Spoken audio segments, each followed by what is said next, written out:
When we first toured our property that we now live at, I was like, you could have the most epic Easter egg hunt here. And so that is exactly what I'm doing. This is our second annual this year, and I actually have coined the term equinox egg hunt. That way it doesn't conflict with anyone's like family, holiday celebrations. We just do it at the spring equinox.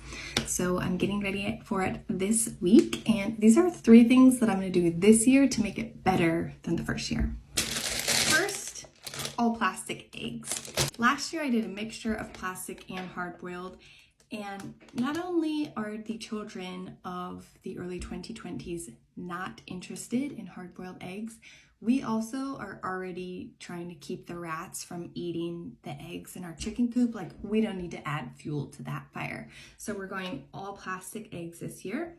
The second thing I'm doing differently this year is I got a bunch of like big prize size eggs. This is an event I'm trying to get people to come back to year after year.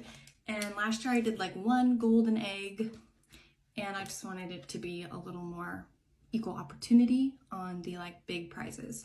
Which brings me to the third thing that I will be doing different, which is I'm going to separate out the little kid, like toddler prizes and the eggs with like age appropriate stuff for those guys with the like big kid prizes, so that the people hiding the eggs can make the toddler stuff the more obvious to find, and the big kid prizes the ones that are a little bit harder to find.